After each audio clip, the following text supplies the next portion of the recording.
Solo Queue is on its way, my friends. Yep, you heard right. In a recent forum post, Overwatch developer Scott Mercer has announced a fairly significant change for the upcoming competitive Season 16. That change is going to affect players in GrandMaster and above, no longer allowing them to group up in party sizes that exceed 2 players. The change is aiming to improve the overall match quality, which has been suffering particularly much in higher ranks due to a lack of players actually being up in those ranks. Now, there are a few things I want to talk about when it comes to those news. Primarily that this matters to everyone and not only Grandmaster players. Well, everyone who plays competitively anyway. So let's cover some of the implications and ramifications that this change could have. First off, how big of a deal is that really?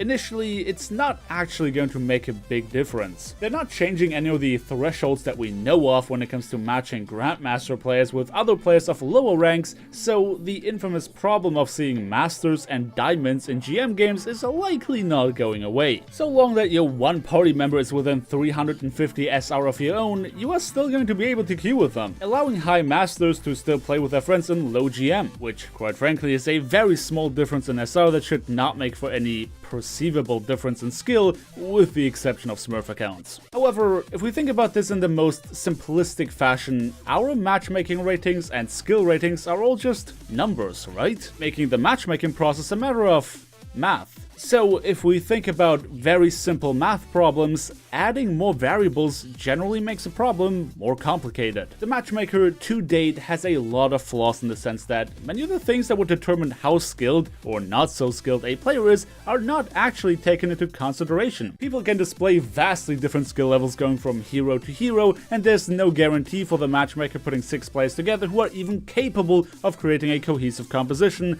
based on their roles alone. On top of that, how effective your main hero is depends not only on your teammates, but also on your enemies and the map itself. All of which, naturally, you have no control over. I mean, you can probably get away with playing Soldier 76 on high ground heavy maps, but beyond that, it's likely a bit more of a challenge. And that impacts your match-to-match performance. The matchmaker to date operates under the idea that, given enough matches, all of this data is eventually going to even out and create a fairly accurate average performance. Which, yeah, it can do to a certain degree, but that is suggesting that players actually put in the hours to keep the system up to date on their current level of progression.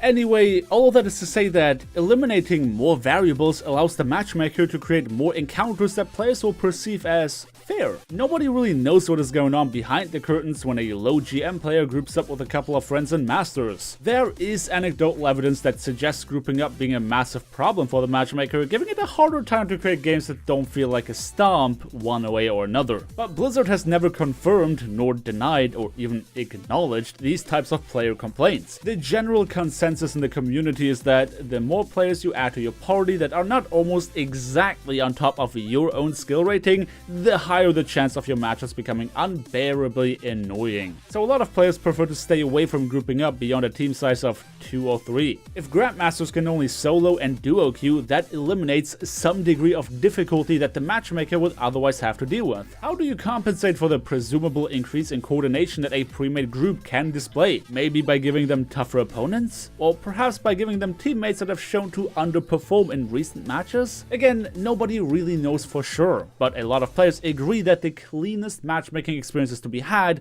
in solo queue. If the matchmaker only ever has to deal with solos and duos, then in theory, that would make it easier to create more fair matches. No type of compensation has to take place when it comes to skill rating differences or even anything beyond that. The reason this matters to every competitive player is that this might as well just be a test bed. It makes sense that you'll find the smallest part of our player base on either extreme end of the ladder, meaning Bronze and Grandmaster respectively. So testing a new system that only considers players in solos and duos in an environment where the smallest possible part of the competitive population is being affected makes sense. If anything goes wrong, the least amount of players are going to be affected as they tweak the system. You know, as opposed to creating a massive influx in SR within a bracket that is highly populated like Platinum or Gold. That means if Blizzard observes an improvement in match quality through the system, chances are high that they are going to introduce it in other ranks as well, or perhaps create a completely separate ladder for it once they are confident that it works properly.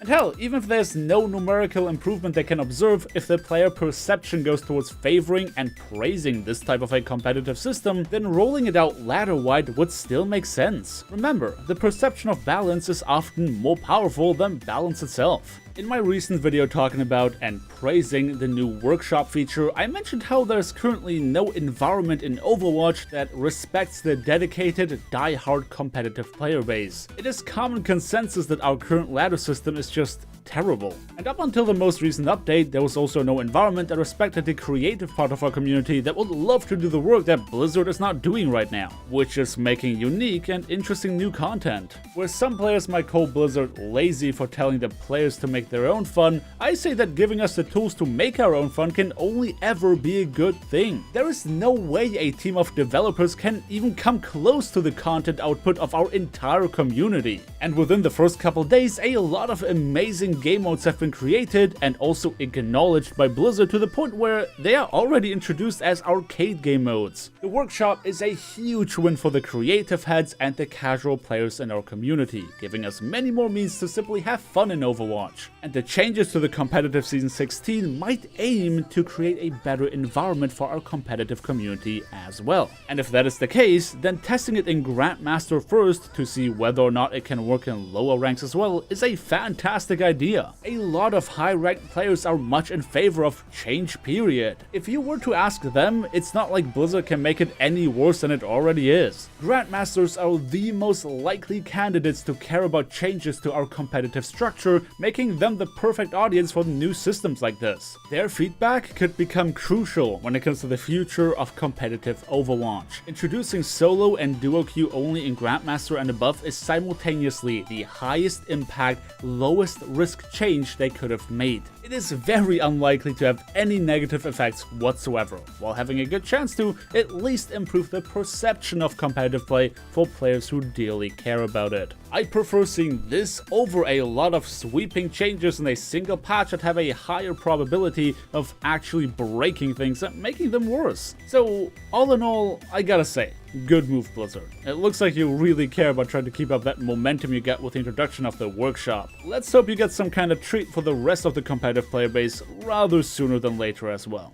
And that does it for today's video talking about the upcoming changes for the competitive Season 16 in Overwatch. As always, my friends, feel free to leave all of your thoughts regarding this subject in question down in the comment section below. While you're down there, don't forget to drop me a like on your way out and consider subscribing if you want to see more. Thank you everybody so much for watching, and I hope to see you guys next time.